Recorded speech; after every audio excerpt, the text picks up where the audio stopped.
We are at the Grand Canyon, June 2nd, Thursday, 2022, and up that chute is where we hope to go tomorrow.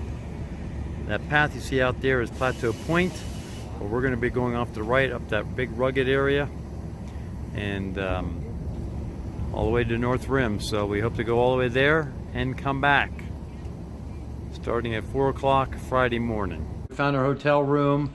What are we staying in? Yavapai Lodge. Yavapai Lodge, and it's been fantastic. Nice little room. They had a nice little place to eat. We had pizza and a tavern, so very nice. And we kind of checked where we're going to go to park our car in the morning for the starting at the Bright Angel. And we wanted to kind of just show you what we're packing for this trip. And I am a little psycho. I like to have every detail covered and then some. So this is kind of my food plan. So as you can see here, there's a lot, and I'll kind of walk through this with you basically. But our goal is probably about 18 hours realistically for the rim to rim hike. So that's what we're hoping for. Maybe a little quicker if everything works out. I've had a little bit of a bum leg after our last long training. I kind of messed up my leg a little bit, so kind of recovering from that. But so we'll see if we can make it the whole way. But my plan here is I have like one food item per hour, so that's about 18 hours worth of food. And I'll have these 6 items in a baggie, these 6 items in a baggie, and these 6 items in a baggie. And I will go through each thing about one thing an hour is kind of the plan. I look at 200 to 250 calories of food per hour. And then these things here are just extra things in case I just get sick of this. You can see I like Cliff Bars. They work pretty well for me. But if I'm just looking for something else, I like to have a nice diversity. I've got some peanut butter pretzels. I've got some beef jerky, some barbecue chips, some double stuffed Oreos, some M&M mix, so a couple Pop-Tarts, and one more Cliff Bar. And then I've got E-gels. We're going to be using those will really be a backup for me and maybe for Ann, and potentially even for other hikers. Sometimes when you see someone balking, these electrolyte gels work really well for getting some quick carbs and get the electrolytes back in you. But this will be my primary electrolyte fuel.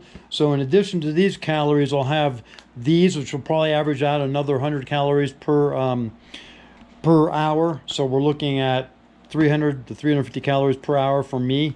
And then I'm probably going to pack a little bit of that sub, just as having like maybe when we get to the North Rim, just something, a little meal that's a little more than just this kind of stuff, a real foodie.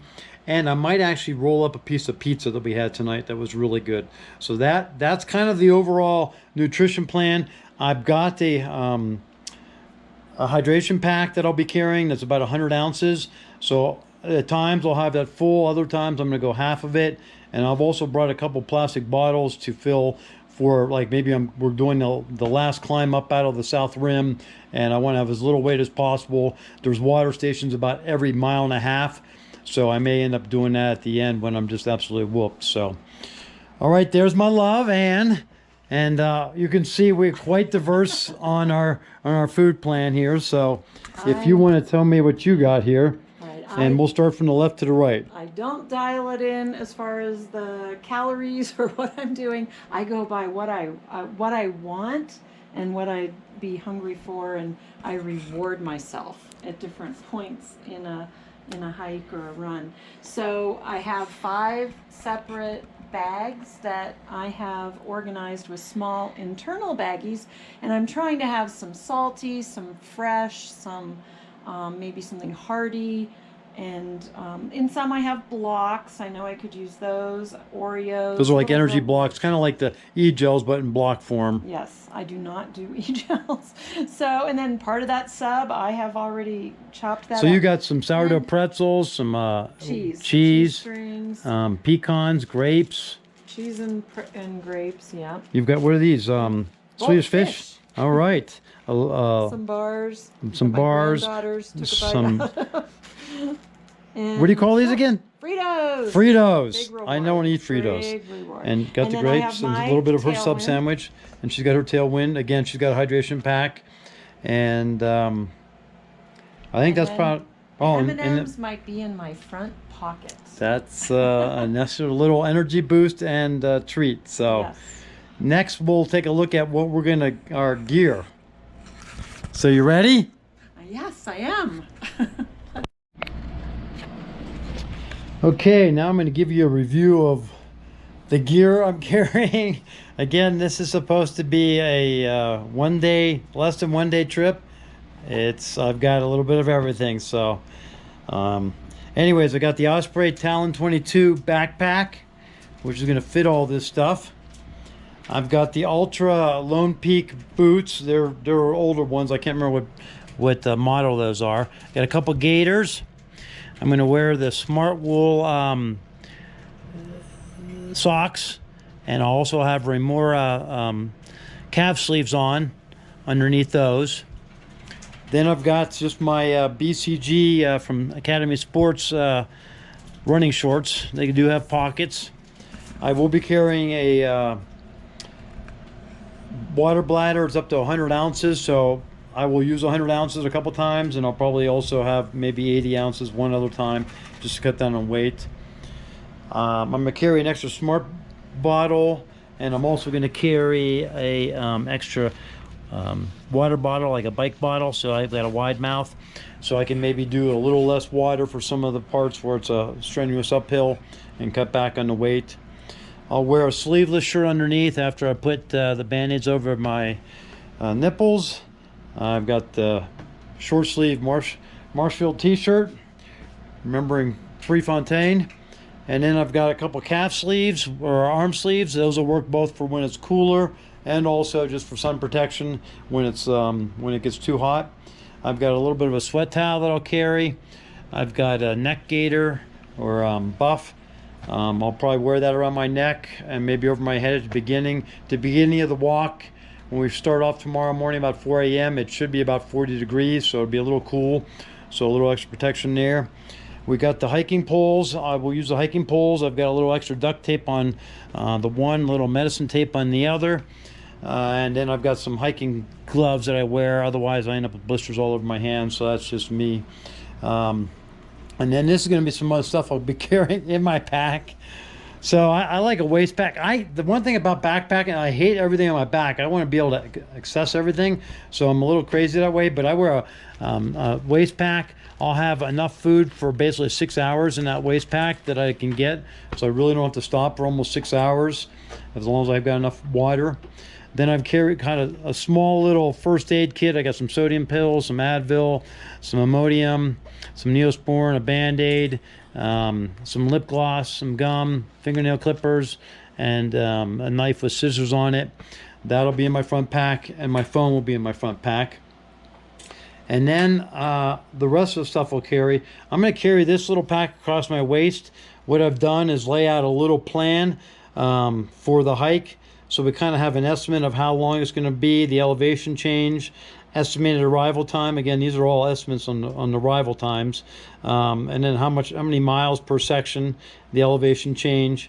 And then on the back side, I've kind of got the basic hydration plan that we're looking for on the far right side there, and the amount of time it should take to get to each place overall. So we're looking at about 9 hours, a little over 9 hours to the North Rim if everything goes well. I got an average pace per mile. That's just me. It just kind of gives me a little bit of a roadmap to know what we're doing and whether we're on pace and whether we need to make any adjustments. We're going to be starting off with the Fenix headlamps in the morning, and we'll have to finish with those at night. I do have one extra battery, but I've also got a battery pack that's charged. I might have to charge my Garmin 945 part way. I don't know. I haven't worn it for a hike this long.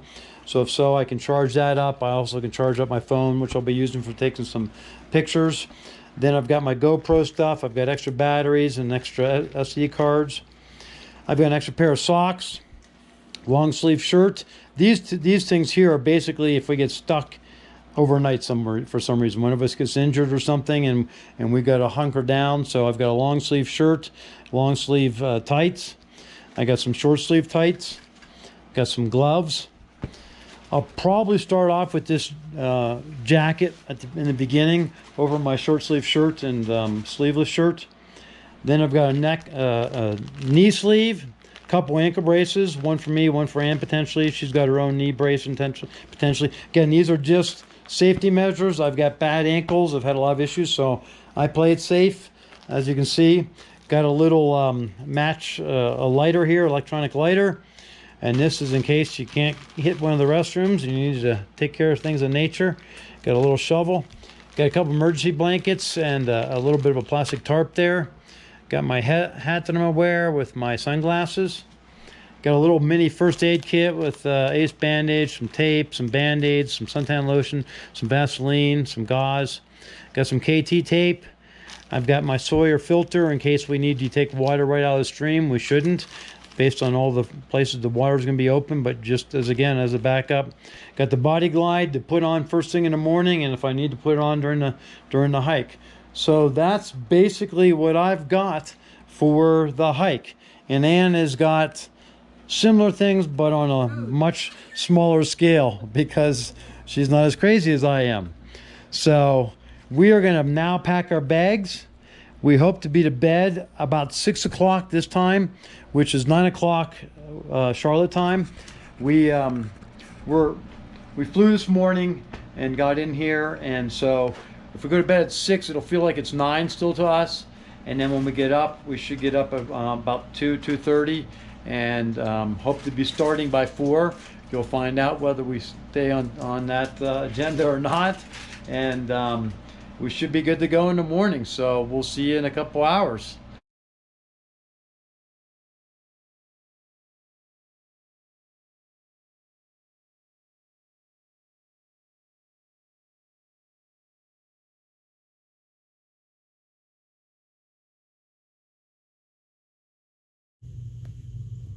So we're going to go down the Bright Angel Trail, and here's some of the details on that trail.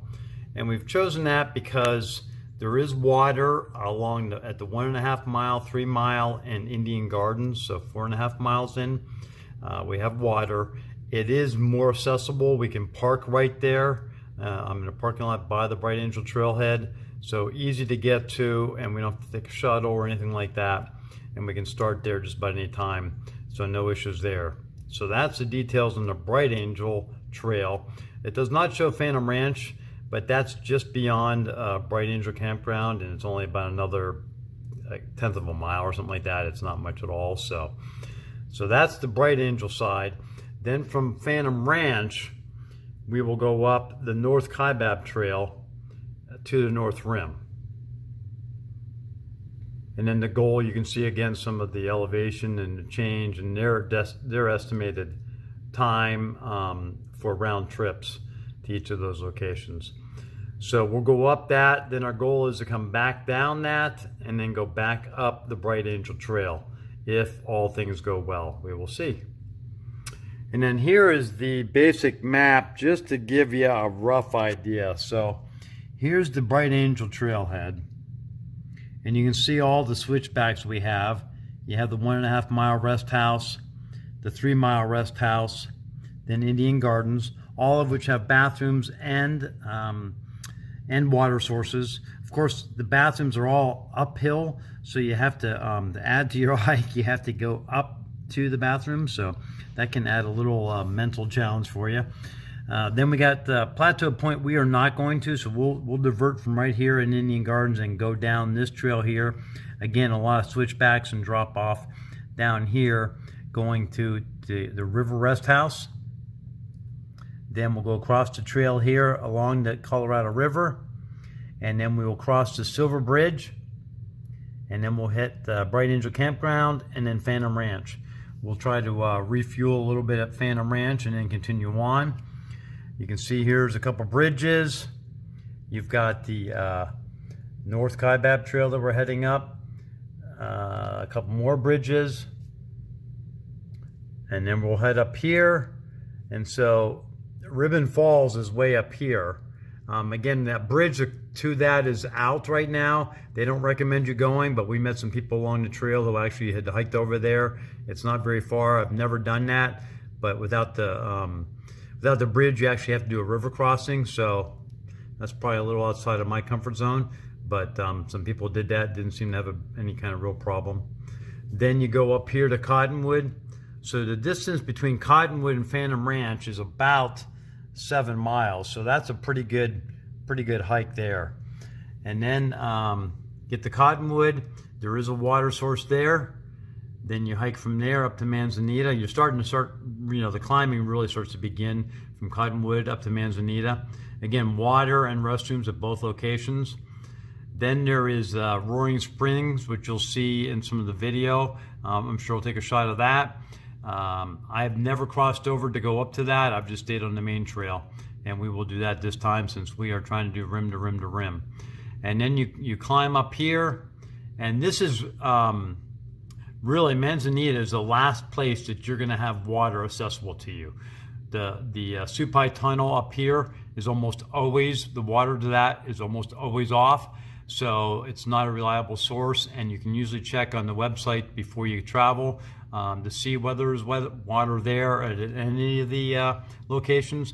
Most of the time from May through October, the water is available at most all the other locations, but again, Supai Tunnel, they typically never have the water, and they do not have it on this time.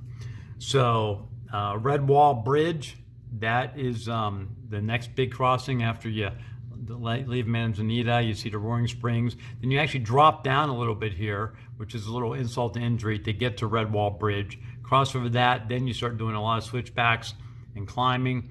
You get to the short Supai Tunnel. Again, there's a little place to hang out there, but there is no water there. There are restrooms.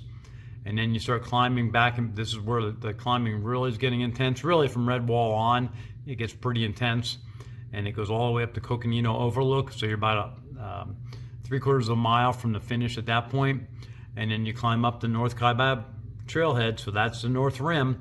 There is water right at the trailhead. And then there's a parking lot right here. And that's got a restroom in it. So that's the journey. And then the plan is to go all the way back down and come back through, get back down to the Phantom Ranch, cross the Silver Bridge, and then back up the Bright Angel and all the way back up to the South Rim. So that's the goal, and we'll just see if we can make it happen.